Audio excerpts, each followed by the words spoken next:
today I thought I would talk about where we are in a general context. I am presenting my budget to the City Council on Monday, and so out of deference to the process, I'm not going to get into specifics about what is in my budget, but I want to talk about where we find ourselves now and how we move forward. And in order to do that, I want to start at where I really started with the budget as mayor. And that was in February of 2010 when we first started thinking about putting together a budget. And I came home with all of my different sheets and quickly realized why I did not become an actuary. And I pulled out what we had been using for fund balance and the numbers that we had been using for fund balance. And I got out my ruler and my bar charts, and I did not do this on an Excel spreadsheet, I did this by hand. And I put together a chart that showed what would happen if everything stayed status quo and we continued to use the amount of fund balance that we were currently using.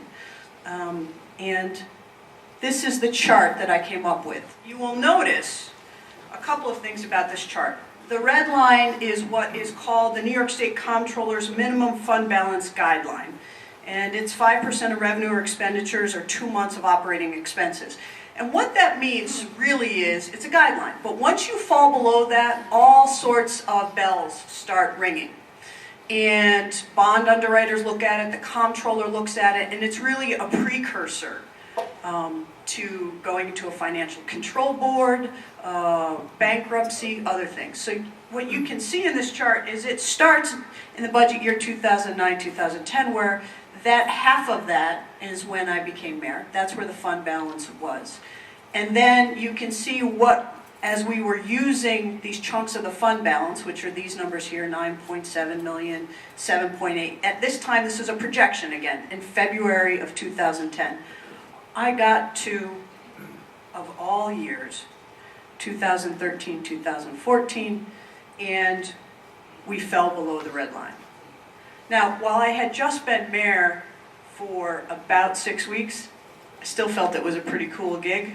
And I thought maybe in order to continue to have that job, maybe 2013 might not be a goal to have you drop below the comptroller's red line. And so I realized very quickly that things had to change. And so I started on my pursuit of trying to get the city on a fiscally sound footing. And, you know, in a lot of ways, budgets are very, very simple documents. They're revenues and liabilities. And so you have to increase your revenues and you have to decrease your liabilities. All sounds so simple. So the first thing that came about was, of course, our sales tax agreement, which had expired. That's one of the, I think, in fact, the first time I came before TMR as mayor of the city of Syracuse, I talked to you about the sales tax agreement and how important it was and how I needed your help to persuade and advocate with county officials, the legislature in particular, that this was exceedingly important to the future of the city of Syracuse, which was integrally and directly related to the health of Onondaga County and the health of Central New York. And you as a group responded overwhelmingly. And why do I know that? Because you CC'd me on emails. I ran into people who said that you had contacted your county legislators. I was very, very grateful and continue to be grateful, and also a little bit surprised that when I asked for something like that, you responded in the kind of way that you did. This probably, though, the most important part of the sales tax agreement, and the reason that we were successful in that is because of the leadership of the county executive, who really signaled a change in saying that, you know, the health of the city is important to Onondaga County, and she was willing to put resources towards that, and resources including political capital. So with that, we had a groundbreaking sales tax agreement.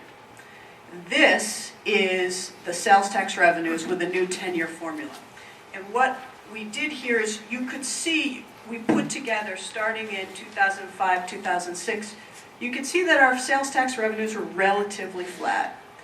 And then the new sales tax agreement started in 2011 and 12. So there you can see that because of this new sales tax agreement, we are plus almost 21% in revenue. That equals out to be about a percentage point, just under a percentage point of what we get as a city, which is much more than what we were able to receive before. Sales tax, a huge part of our revenue. The largest part of our revenue, of course, is property taxes. 2010, I raised property taxes. The next largest part of our budget is state aid. This is state aid. Starting in 2008, 2009, which is really the onset of the financial collapse, and you can see that to this year it is down just under 10%. However, it has stayed flat effectively coming into this year. So while it is down 10% from 2008, 2009, it has been flat since then. Now this one bump here, that's what we refer to colloquially around the state as spin-up aid. It has also been referred to in my office by the non-CPAs as spit-up aid, because if you ask us to describe really what spin-up aid is, we kind of spit up because we can't really figure it out. Like, when does it come due? And it's a, quote, spin-up, end quote, of revenues that someday you're going to have to pay, but nobody knows what that someday is. And I suppose it's kind of like the economist Keynes, who said in the long run we're all dead. In the long run, we're going to have to pay that $20.9 million back. But that was spin-up that we got last year. This year, no spin-up, no additional aid. And so what happens is we start $20 million in the hole. The next, when we talk about property taxes, we start looking at the top employers in Onondaga County, and what you can see here is that we have a lot of eds and meds and a lot of nonprofits. Thus started my discussion about property taxes and my analysis of property taxes in the city of Syracuse. As you all know, 50%, I hope you all know, 50% of the property in the city of Syracuse is non-taxable. As the center of not only Onondaga County but of the region, it is understandable that there is a concentration of government, educational institutions, medical institutions. All of those are nonprofit. And so I started talking about the fact that perhaps there was an obligation or responsibility on behalf of our largest employers, who we celebrate and are thankful that they are here, and also, by the way, very thankful that they can't really pick up and move.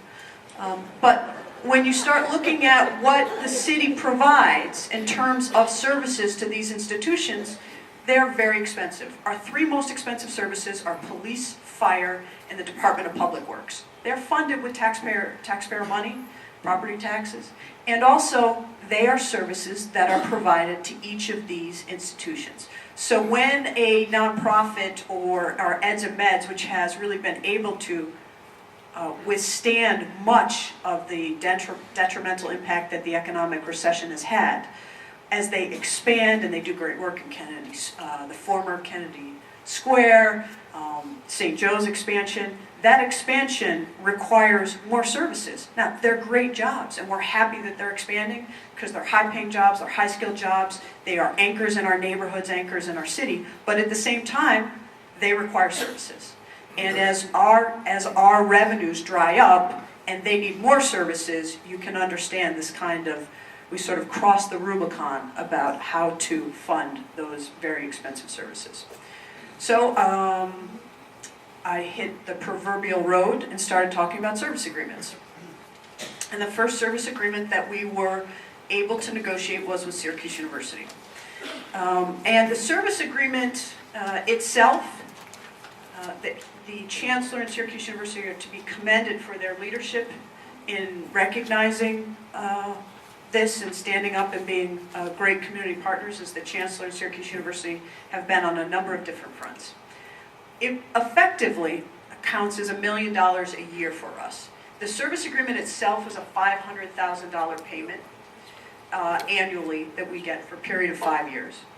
We get $400,000 a year from the 1993 service agreement, which increases annually with a consumer price index. And there's a $100,000 surcharge on dome events. All of that is $1 million a year. And again, this was the amount of bargaining power or leverage that we as a city had was really just the bully pulpit. And Syracuse University, for which I would be eternally grateful, stepped up and signed that service agreement with us and got the ball rolling.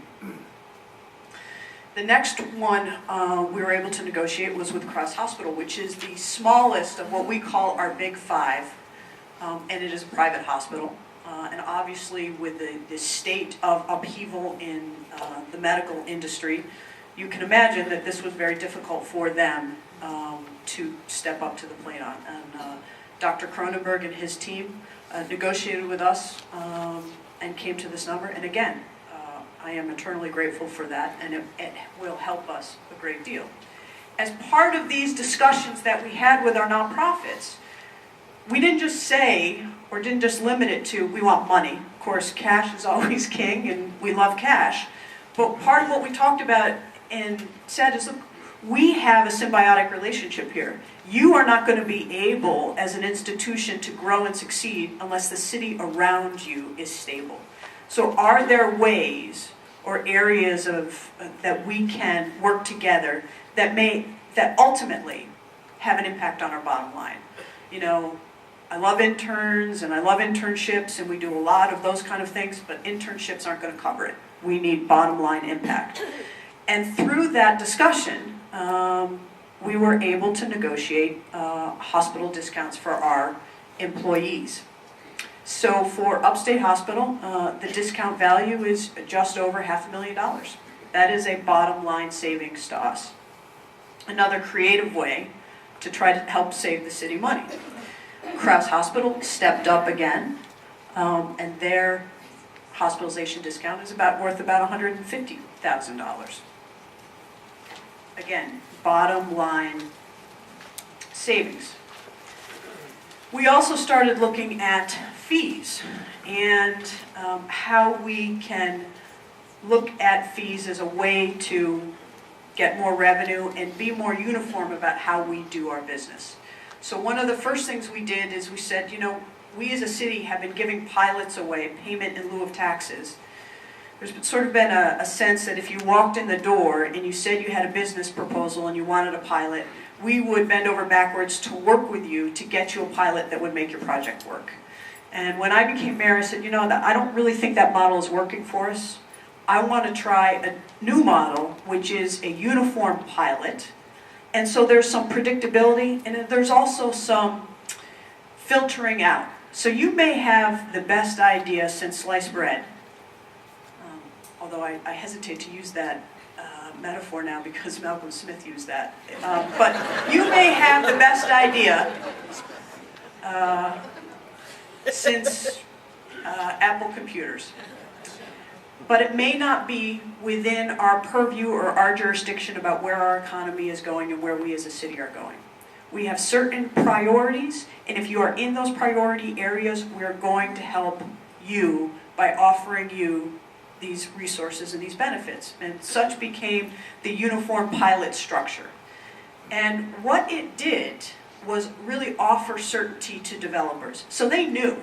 They didn't have to say, well, you know, we can go into the city, we can pitch our idea, but it may take 6 weeks to get it, or we got to figure out who the mayor talks to, or who the mayor listens to, or we got to figure out how to get to the mayor so that we can pitch our idea. Everybody knew, this is it. There's uniformity.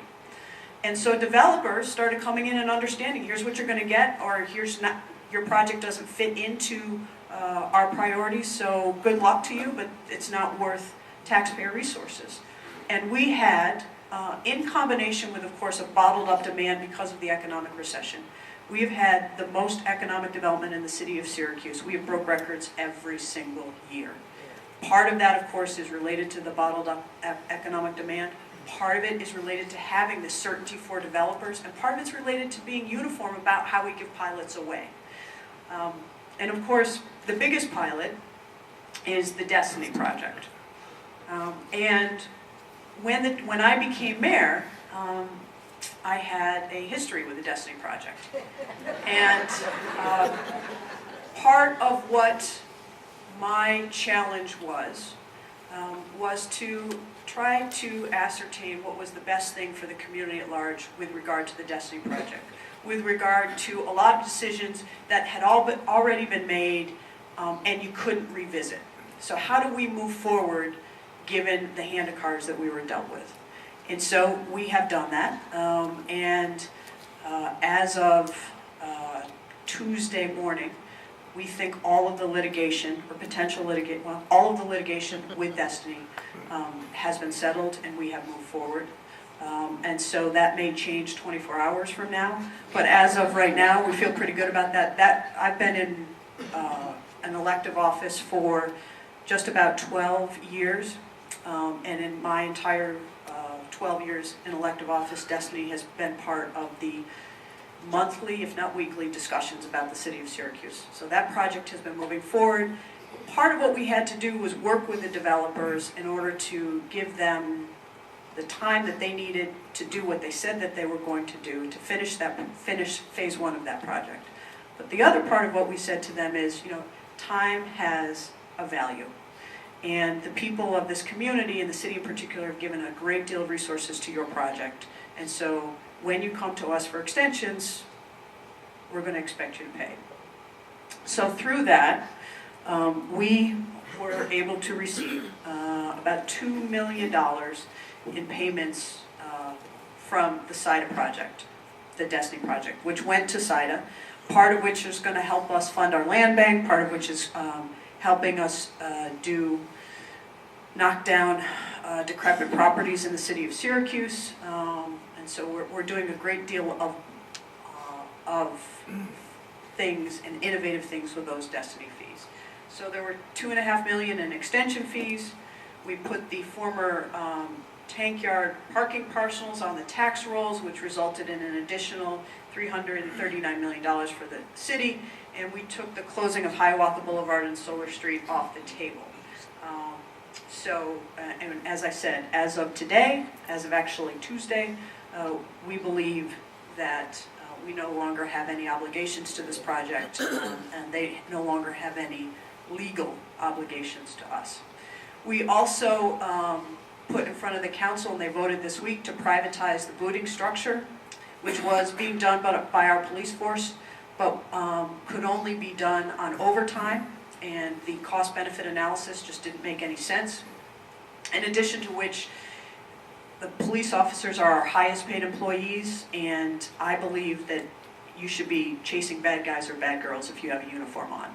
And so when we started looking at how expensive it was, trying to marshal our resources where they made the most sense, it became clear that booting was not where it made sense. So the council this week voted to authorize us to privatize the booting function, which we think is going to net us about $500,000.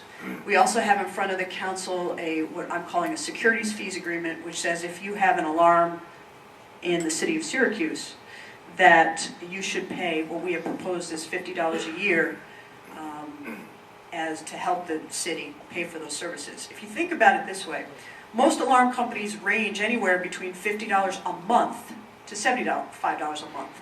And all that is a wire in that house that goes to the security company.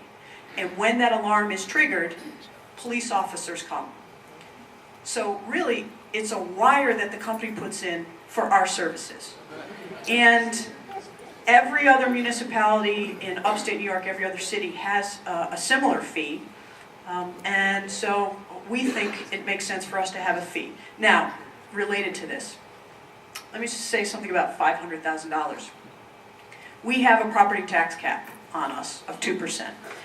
If the city were to raise property taxes 2% because of the particular makeup of our economy, we would raise for the city of Syracuse $600,000. So in order to raise $500,000 for the city of Syracuse, the school district, keep in mind, gets 70% of our tax levy. We would have to raise taxes about 1.8%. And this seems to me and us a much more efficient way to raise revenues needed to help pay for our security, because it goes across the board. It's not profits, it's businesses, it's residents, it's everybody who pays it. And that's currently being debated right now by the Common Council. So that's our revenue side. I wish it could end there, but it does not. The biggest and most overwhelming part of our budget is liabilities. And you've heard me, I've come and talked to you about pensions, and E.J. McMahon has come and talked to you about pensions. So I think of liabilities as Mike Bloomberg has told me to think about them in terms of manageable and unmanageable costs. So let's look at what our manageable costs are in terms of our liabilities. Personnel costs. Our workforce is down 10% from when I took office. We have negotiated 0% increases with 6 labor unions, and we have saved about $1.6 million for each 1% increase. Now, all of our contracts are expired because they were, most of them were 2-year contracts for those that we negotiated, and some other unions we have not been able to negotiate with. So one of the things that we've said to the unions is pensions are killing us, but right behind our healthcare costs. And let me talk about healthcare costs. We have asked Management and Confidential, which are the only group of employees that I have sole control over, if you will. I mandated that they had to pay anywhere from 3 to 10% more based on their salary, and we put it in over a period of time. So we brought in an additional $100,000. But we have received no additional increase in contributions from our unions. What this means now is, let me go back to that original chart that I did in February of 2010. Here is the impact of our savings that we have had. These additional blue lines up on top are the money that we have saved by all of those very difficult, very emotional decisions that we have made, blood, sweat, and tears of the entire administration of the city of Syracuse. So what you can see is that it has kept us above that red line by making these very tough but necessary choices. But now we get into the new area, which is, what are our unmanageable expenses? Healthcare. We have our two largest unions and most expensive employees are our police and fire. And because they can't strike, they have the ability to go to binding interest arbitration. What binding interest arbitration means is that an arbitrator or a panel of arbitrators sets the salary and sometimes benefit levels too, but generally it's the salary and benefit levels don't change. And so because of that, there's really been no real negotiation with these unions, because they know through experience that they're going to get a better deal with the arbitrator. And so let's talk about that deal that they get with the arbitrator. So for a police officer for family coverage for health care, active family coverage for health care, pays $60 a month. That's $720 a year. So 4% they're paying. It costs the city of Syracuse $17,000. For individual coverage for a firefighter, they're paying $45 a month, $540 a year. It costs the city of Syracuse $6,000, over $600,000 to the city. You can see those kind of numbers, it's very difficult to make that up. On top of which, we can't negotiate this because this goes to a binding interest arbitrator.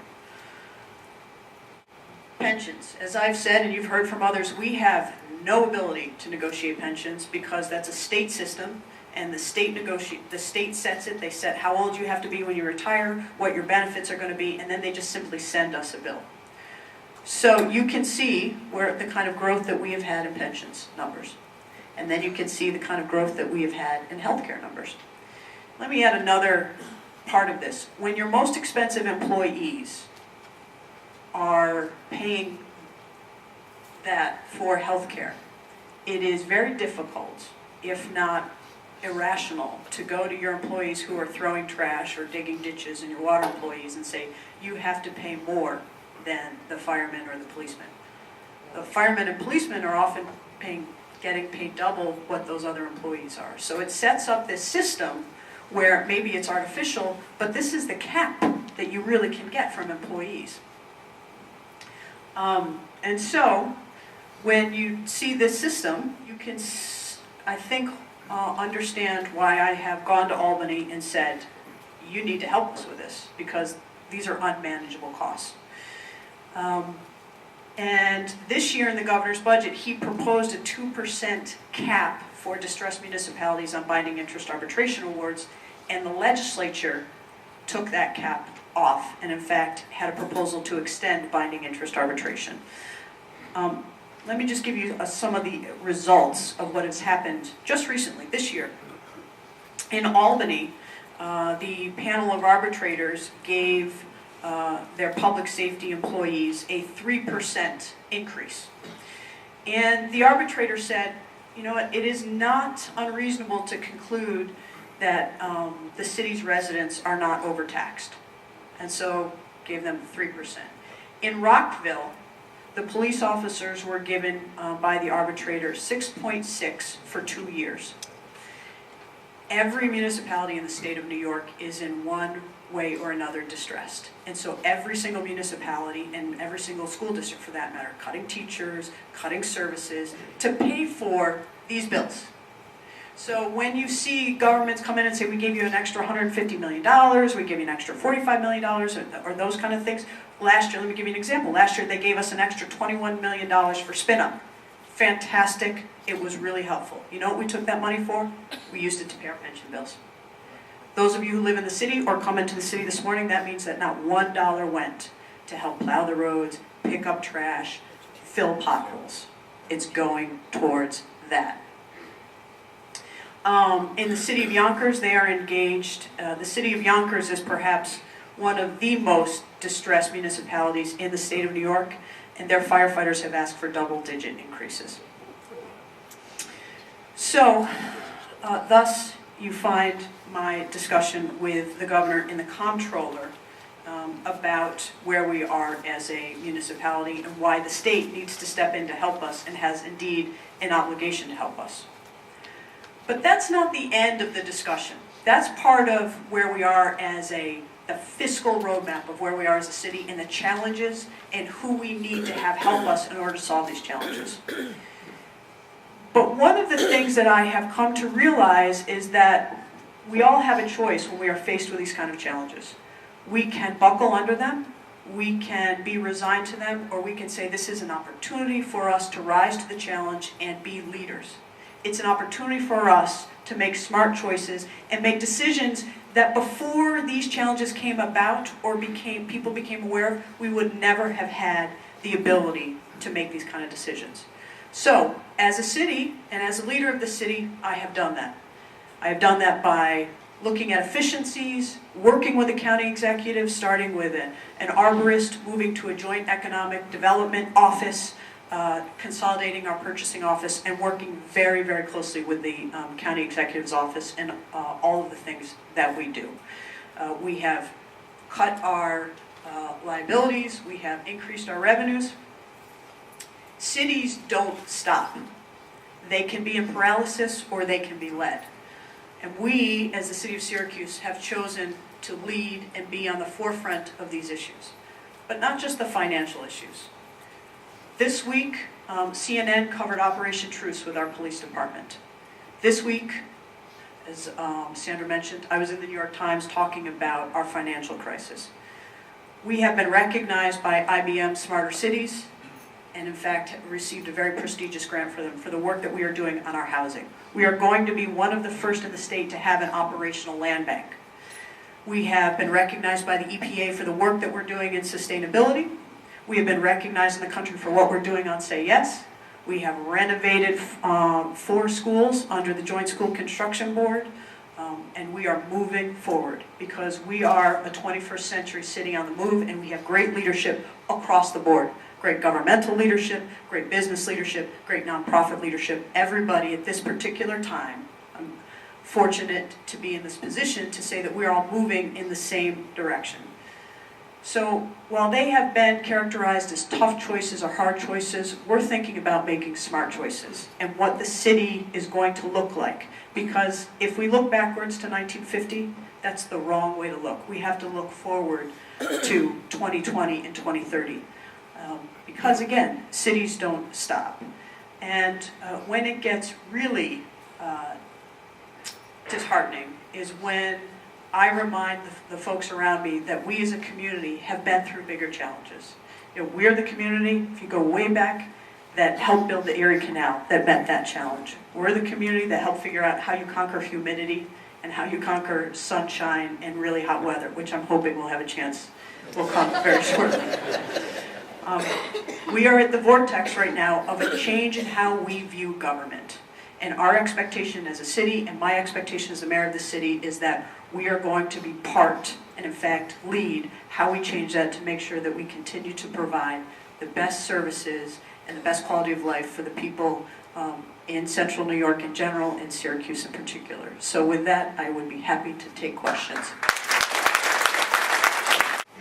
Why don't I start, since you mentioned Senator Malcolm Smith, just to put things in a broader context of what we used to call a dysfunctional legislature in New York State.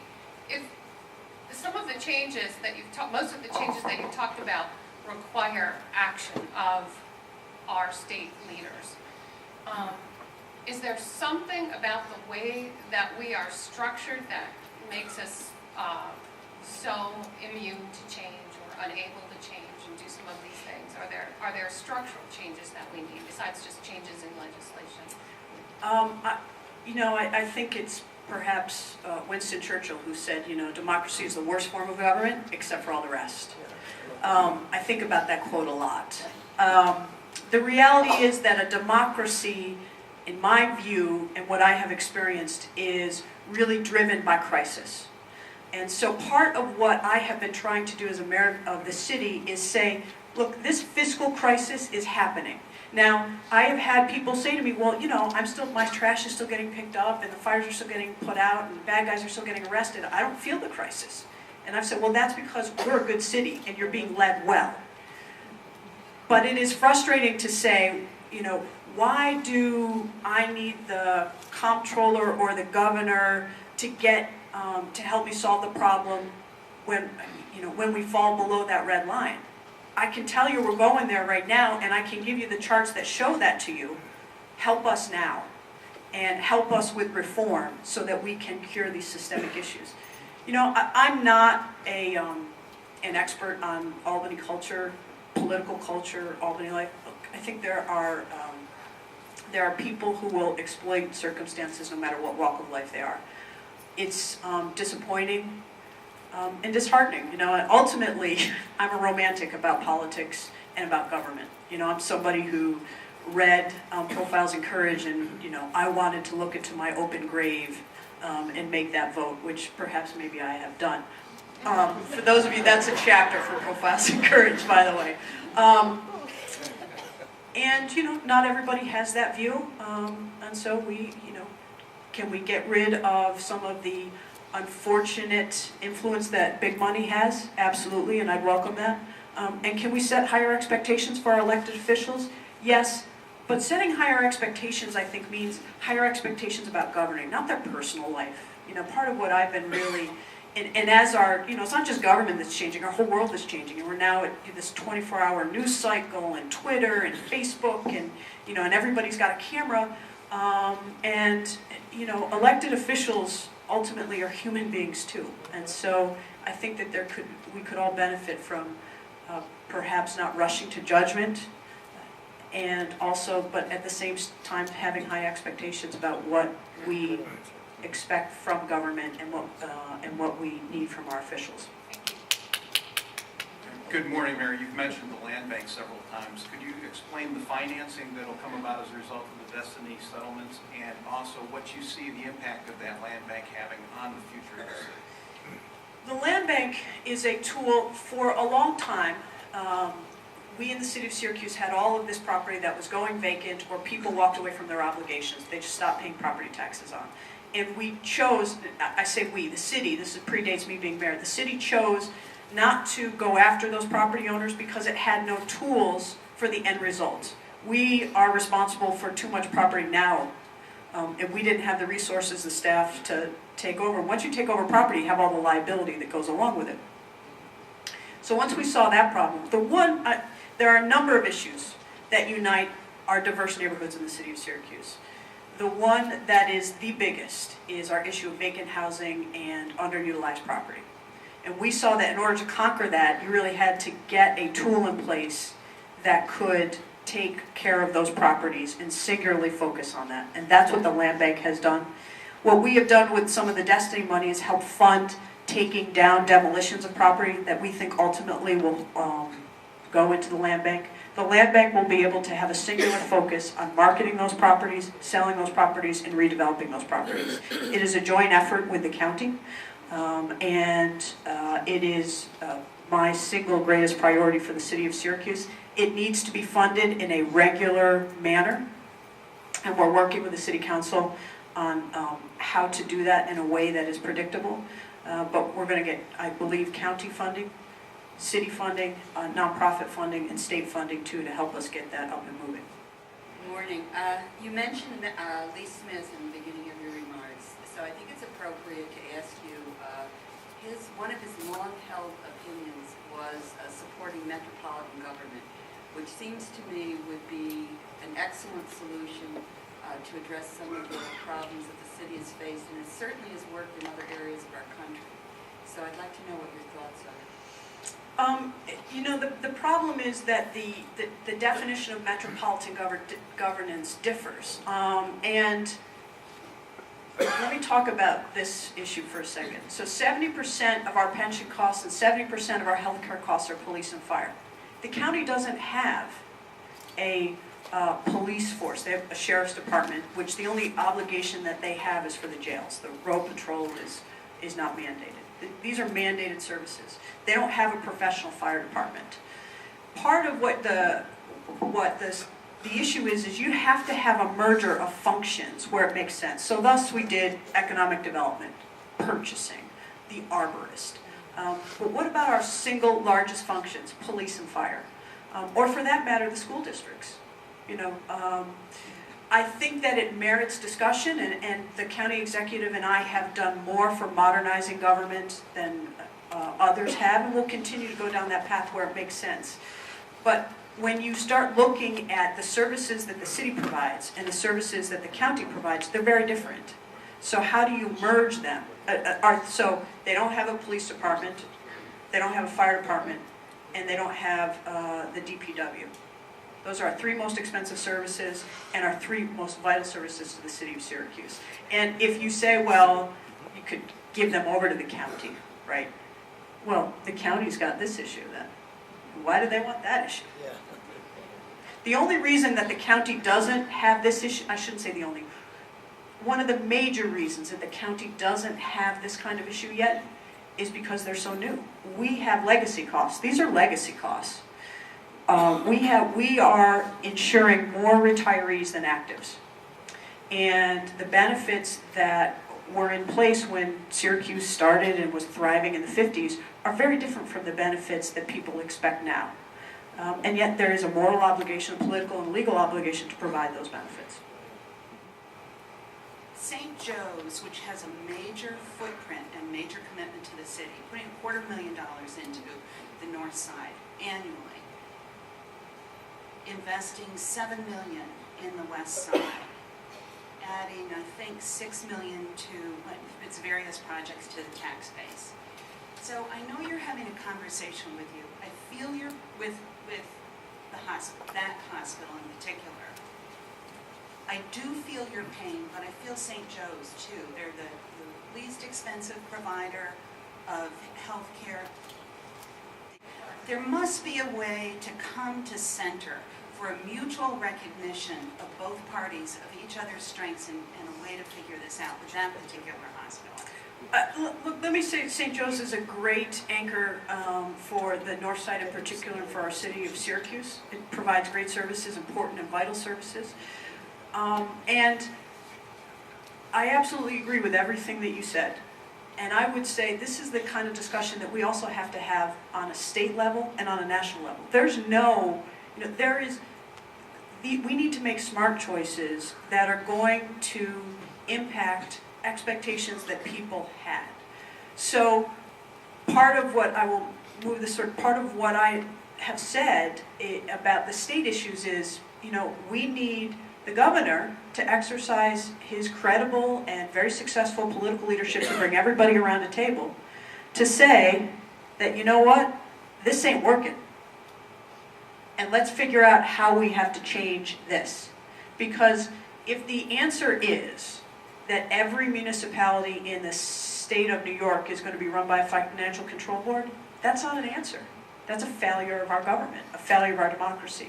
And before we have the kind of detrimental impact that this happens, or as my colleague Tom Richard says in Rochester, before we have the social and cultural bankruptcy that precedes financial bankruptcy, let's change that dynamic. So I think that St. Joe's and the city of Syracuse can come to a center. And we've done it with other institutions, and I'm hopeful that we can do it with them as well, recognizing I'm not in any way, shape, or form undercutting the importance that St. Joe's has to the city of Syracuse, in particular, our overall economy in central New York in general. What I am saying is that I think that St. Joe's would recognize that this doesn't do them any good either. So there's coming to center between St. Joe's and the city, and there's also saying to our state leadership, you cannot allow this to happen. And so when the state leadership says, well, you know what, you're going to have to make tough decisions, city, I'll have that discussion. And I think all of you know the kind of tough decisions that we're making. Or when they say, you know what, maybe the answer is a financial control board. You say, no, that's not an answer. It's not an answer.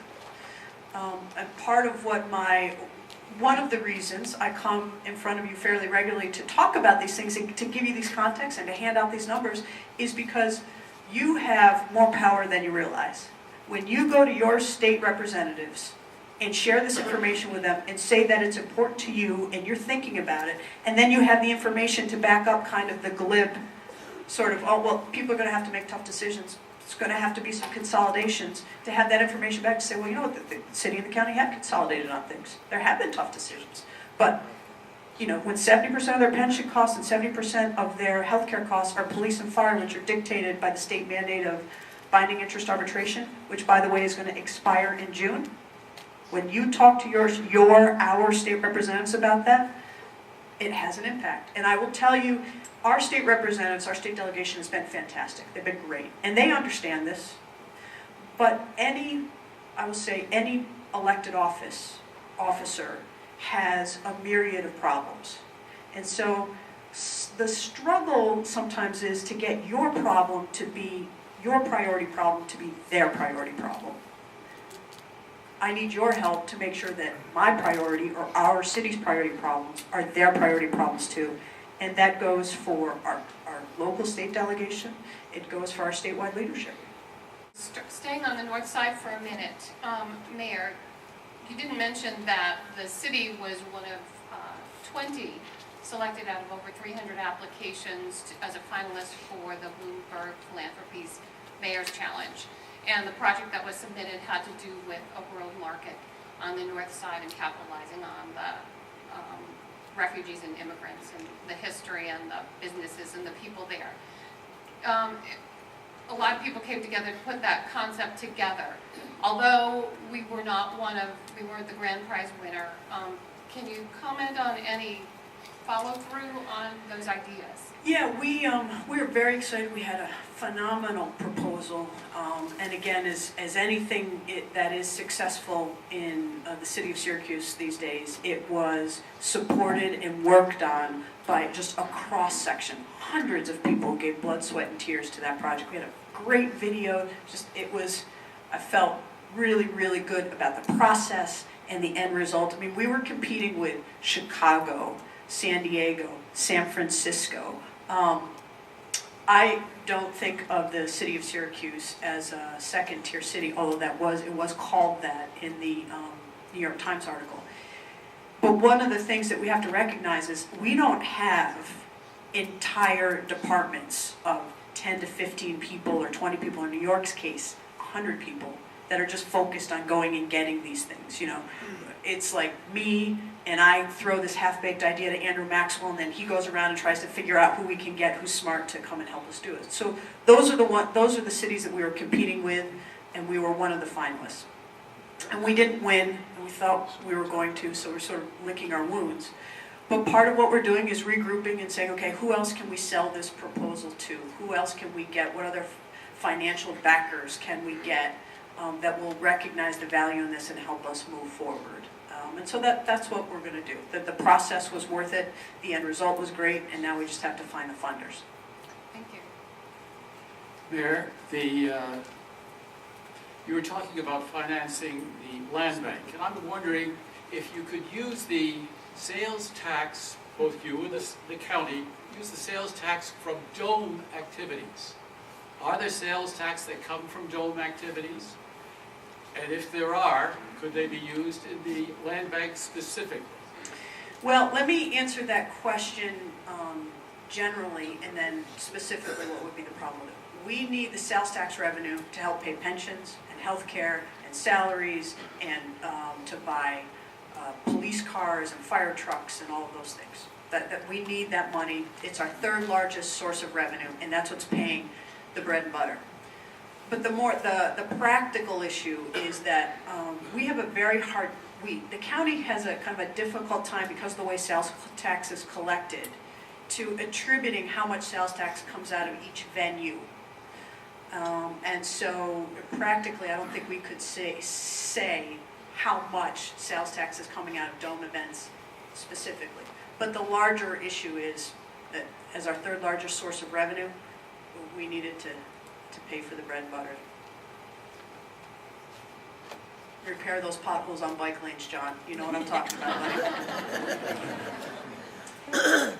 Given that you will be reelected this November, because of term limits, come 2018, you will be free to make choices about the rest of your life. And I'm wondering if you have thought about that, and if so, if you'd be willing to share. I have not, although other people have asked me, and I say this very genuinely. I've got so much to think about as mayor, and now so much to think about as I have chosen to really make this issue of the financial conditions of cities to try to get it into the psyche, into the discussions of the statewide leadership. It doesn't leave a lot of time for much else. And that's actually a blessing because I've found that when I watch other people, if you want to get into politics because of ambition, and lots of people do, there are easier jobs that I could have chosen. I ran for mayor and I'm running for re-election because I love the city and I think I have something to give. And I think I have the particular witch's brew, if you will, of skills that can help navigate through these shoals and also have us be an innovative 21st century city, and that we'll look back and say, you know what, we're better for the challenges, we're a better city, we're a stronger city, we're different, but we're better.